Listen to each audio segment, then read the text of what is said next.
Le titre de ce livre, c'est Les vérités fondamentales. Les vérités fondamentales du salut. Il est écrit par le bien-aimé frère Edward Dennett. Nous sommes présentement à la 24e partie de ce livre. Je répète, nous sommes présentement à la 24e partie de ce livre. Chapitre 10, suite. Chapitre 10, suite.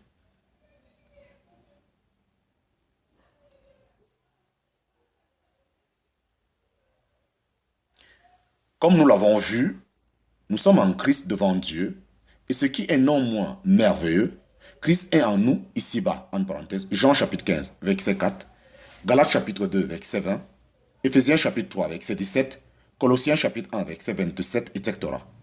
Ce sont ces vérités qui déterminent notre responsabilité et qui en sont la mesure, car si Dieu nous a donné une place en Christ, là où il est, c'est afin que nous puissions lui rendre témoignage là où nous sommes. Citons des exemples de cette vérité dans l'Écriture. Celui qui dit demeurer en lui doit lui-même aussi marcher comme lui a marché. En parenthèse, 1 Jean chapitre 2, verset 6. Considérant ce passage sous sa forme la plus précise, nous pouvons demander comment le Seigneur Jésus a-t-il marché? Toujours comme celui qui était venu d'en haut. Il a pu dire à Nicodème, le Fils de l'homme qui est dans le ciel, et tout son séjour sur la terre en était l'expression, car la vie qu'il parcourait était une vie céleste, la vie de celui qui était venu du Père pour le révéler et pour manifester la perfection du ciel sur la terre. Il pouvait ainsi dire, celui qui m'a vu a vu le Père, en parenthèse, Jean chapitre 14, verset 9, car au point de vue moral, il était la représentation parfaite du Père. C'est de cette manière que nous devions marcher, comme ceux qui n'appartiennent pas à la terre, mais au ciel, et qui manifestent sur la terre le caractère du ciel. Car nous sommes morts avec Christ. Nous sommes non seulement morts avec lui au péché, mais nous sommes morts aussi avec lui à ce monde dans lequel nous sommes, et nous avons été ressuscités ensemble avec lui. Notre bourgeoisie est dans les cieux, en parenthèse, Philippiens chapitre 3, verset 20, et il faut que notre marche soit en conformité avec elle. L'apôtre Paul résume cette vérité dans ce remarquable passage. Portant toujours partout dans le corps la mort de Jésus, afin que la vie aussi de Jésus soit manifestée dans notre corps. Car nous qui vivons, nous sommes toujours livrés à la mort pour l'amour de Jésus, afin que la vie aussi de Jésus soit manifestée dans notre chair mortelle. En parenthèse, 2 Corinthiens chapitre 4, versets 10 à 11. C'est donc la mort d'un côté et la vie de l'autre. La mort quant à tout ce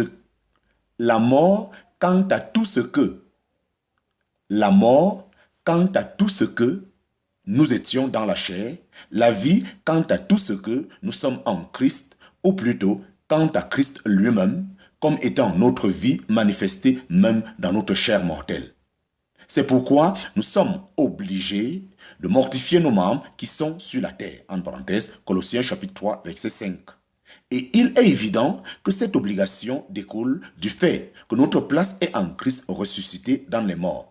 L'apôtre nous démontre qu'il en avait saisi toute l'étendue lorsqu'il dit « Pour moi, vivre, c'est Christ », en parenthèse, Philippiens chapitre 1, verset 21, et dans la mesure où nous pourrions, en vérité, tenir un tel langage, dans la même mesure, nous aurons compris quelle est notre haute position en Christ. Chapitre 10, petit 2, sous 2. Chapitre 10, petit 2, sous 2.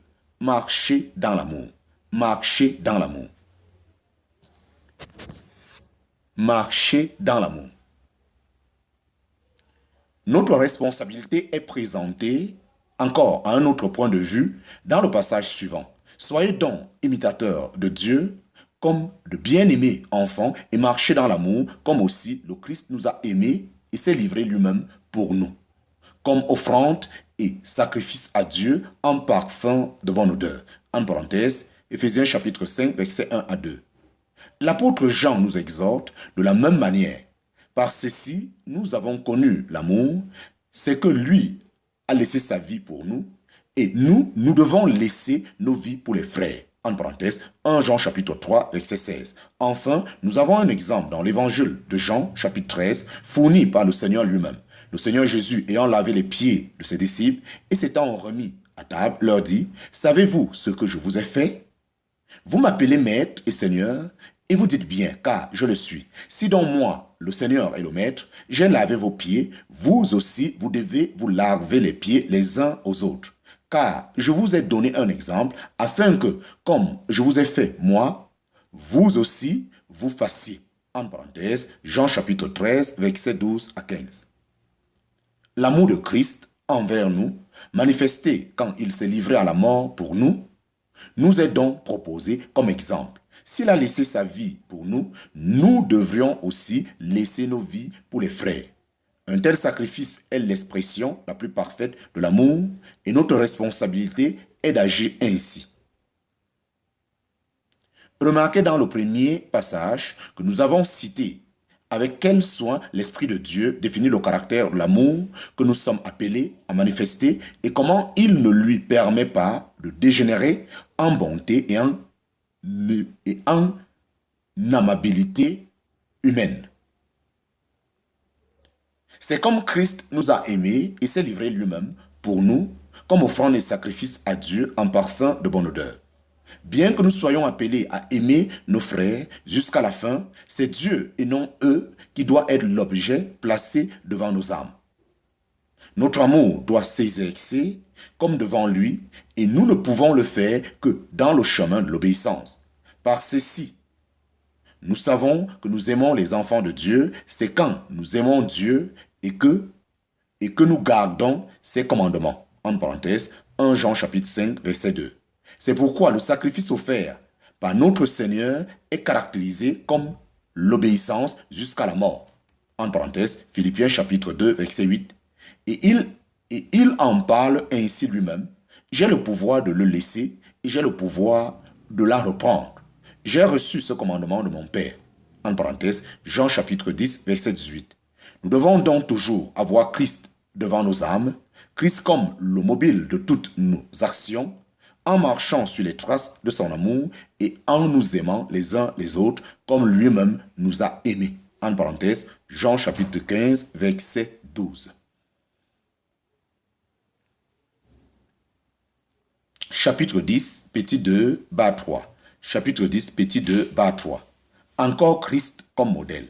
Encore Christ comme modèle. Encore Christ comme modèle. L'apôtre Pierre nous présente une autre face de notre responsabilité en nous exposant à la marche de Christ. Elle a trait aux ennemis et à ceux qui nous persécutent. Si en faisant le bien, vous souffrez et que vous l'endurez, cela est digne de louange devant Dieu, car c'est à cela que vous avez été appelés. Car aussi Christ a souffert pour vous, vous laissant un modèle afin que vous suiviez ses traces, lui qui n'a pas commis de péché et dans la bouche duquel il n'a pas été trouvé de fraude, qui, lorsqu'on l'outrageait, ne rendait pas l'outrage, quand il souffrait, ne menaçait pas, mais se remettait à celui qui juge justement, qui lui-même a porté nos péchés en son corps sur le bois, afin qu'étant morts au péché, nous vivions à la justice par la maîtrise duquel vous avez été guéris. En parenthèse, 1 Pierre chapitre 2, versets 20 à 24. C'est donc Christ, à tous les points de vue, qui est toujours le sujet de notre responsabilité dans la pratique de la vie. Je suis crucifié avec Christ et je ne vis plus moi, mais Christ vit en moi. Et ce que je vis maintenant dans la chair, je le vis dans la foi au Fils de Dieu qui m'a aimé et qui s'est livré lui-même pour moi. En parenthèse, Galates chapitre 2, verset 20.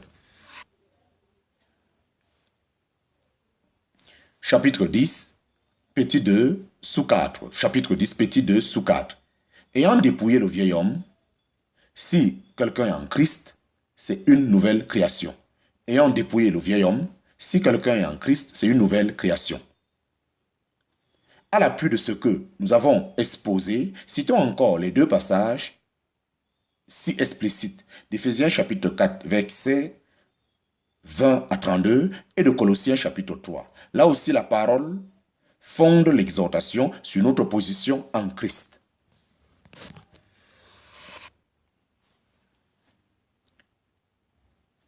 Nous transcrirons le dernier pour en indiquer le caractère général. La première partie du chapitre, Colossiens chapitre 3, considère la mort et la résurrection avec Christ comme nous en avons déjà parlé. Ensuite viennent les instructions pratiques. C'est ainsi que l'apôtre pose le fondement de toute notre conduite.